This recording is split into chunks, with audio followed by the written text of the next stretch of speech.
A very warm welcome to my channel. This is Kanchan Gupta. So here I'm back with another teaching model, that is the concept attainment model given by Jerome Bruner, and this is the very important, क्योंकि इसमें से काफ़ी सारे questions आए हैं concept की attainment model की। हम किसी कॉन्सेप्ट को जब समझते हैं तो वो कैसे समझेंगे, मतलब एक टीचर कैसे मतलब कैसे उस कॉन्सेप्ट की अटेनमेंट को सक्सेसफुली इम्प्लीमेंट करेगी, तो वो सारी चीज़ें हम लोग यहाँ पे समझते हैं। और ये दिया था ब्रूनर ने, ये एक तरह का टीचिंग मॉडल है, that was given by Bruner. ठीक है जी, जिसमें हम देखो जो कॉन्सेप्ट है, एक मिनट सेटिंग करते हैं। हाँ जी, तो ये जेरोम ब्रूनर ने दिया था। ये मॉडल कहता है कि जो स्टूडेंट है ना, figure out the attributes of the category that is already formed in another persons mind by comparing या कॉन्ट्रास्टिंग द एग्जाम्पल, जिसको एग्जाम्पलर्स बोलते हैं, and that contain the characteristics of the concept with example do not contain those attributes. यहाँ पे concept की attainment होती है, यानी कि किसी भी चीज़ की, किसी भी नॉलेज के कॉन्सेप्ट को समझने के लिए क्या, अब उसका सिंटेक्स क्या है, यानी किस फेजेस में आती है। सबसे पहला जो फेज आता है उसमें हम presenting the data to the learner, learner को जो भी हमारा डेटा है, जो भी हम पढ़ाने जा रहे हैं वो दिखा देते हैं, और हर एक जो ईच यूनिट ऑफ डेटा है उसको हम एग्जाम्पल से या नॉन एग्जाम्पल से कॉन्सेप्ट समझाने की कोशिश करते हैं। The unit are presented in pairs and the data में भी इवेंट्स हो सकता है, मान लीजिए कोई घटना समझानी है, किसी चीज़ का इवेंट समझाना है, तो उसकी हम डेट से उसको रेलिवेंट करते हैं। जैसे जलियांवाला बाग है, ठीक है, हमने एग्जाम्पल दिया कि एक मास्कर था, बहुत ज़्यादा लोग जो हैं उसमें शहीद हुए थे, तो उसको डेट से, उसके लोगों से, क्योंकि उसमें गांधी जी, हमने वहाँ पे क्या हुआ था, तो इन चीज़ों से उनको एक स्टोरी बना के जो है हमने उसको रिलेट किया।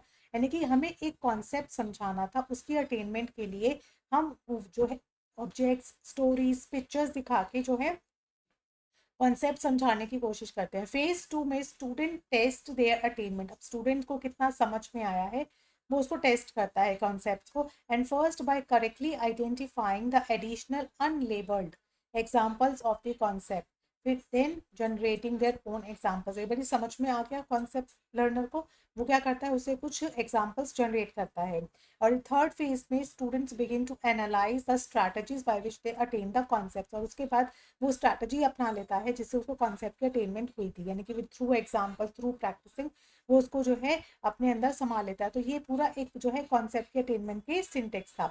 नाउ सोशल सिस्टम क्या आता है कि जो ये कॉन्टेक्स्ट है, टीचर चूज करती है कि आज कौन सा कॉन्सेप्ट जो है मुझे बच्चे को समझाना है, सेलेक्ट करती है, उसको ऑर्गेनाइज करती है, उसके सारे पॉजिटिव नेगेटिव एग्जाम्पल्स जो है वो सीक्वेंस में अपने स्टूडेंट्स को बता देती हैं।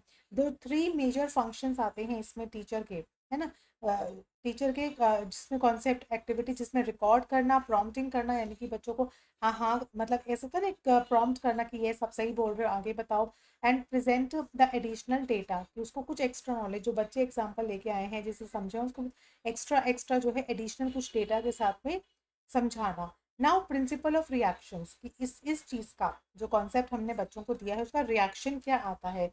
Teacher needs to be supportive of the students hypothesis, and later phase में जो टीचर है टर्न स्टूडेंट्स अटेंशन, जहाँ पे वो एनालिसिस करती है कॉन्सेप्ट्स का, तो वहाँ पे टीचर का क्या आता है, सपोर्ट सिस्टम क्या है यहाँ पे।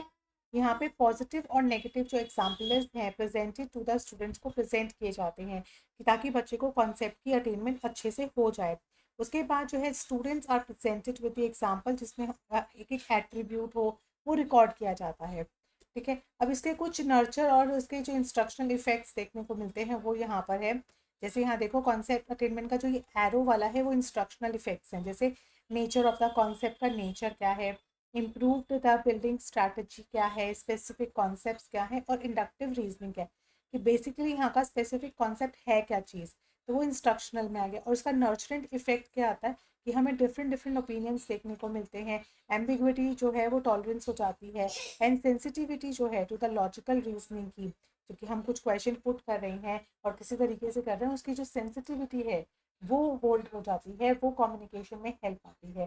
तो ये उसके इंस्ट्रक्शनल और नर्चरेंट,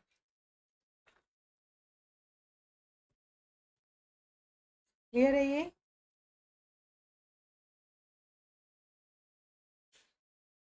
instructional effects and nurturant effects.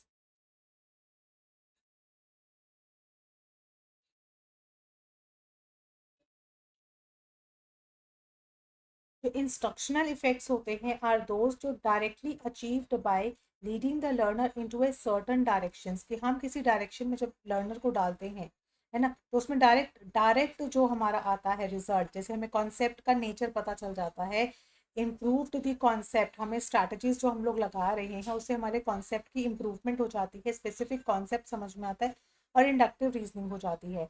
On the नर्चरेंट का मतलब होता है कि come from experiencing the environment, ये एनवायरनमेंट से क्रिएट होता है, जहाँ पे देखो हमें डिफरेंट ऑल्टरनेटिव्स पता लग जाते हैं, टॉलरेंस ऑफ एडमिक्विटी पता चल जाती है और जो लॉजिकल रीजनिंग है उसकी सेंसिटिविटी समझ में आती है। तो नर्चरेंट का एनवायरनमेंट से रिलेशन है और इंस्ट्रक्शनल का डायरेक्ट जो है डायरेक्ट डायरेक्शन रहता है कि उसको अगर हम करेंगे, इस मॉडल को अगर हम अपनाएंगे तो हमारा डायरेक्शनल इफेक्ट्स क्या पड़ेगा और हमारे एनवायरनमेंट का इफेक्ट क्या पड़ेगा, कि दिस इफेक्ट्स जो है come from experiencing the environment ने अगर क्रिएट किया तो हमारे ऊपर क्या इफेक्ट पड़ेगा।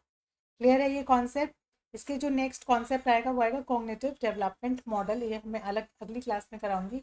तो thank you so much guys, session को लाइक कर देना और जिन्होंने अभी तक सब्सक्राइब नहीं किया है वो चैनल को सब्सक्राइब जरूर कर दीजिएगा। So thank you so much guys, take care.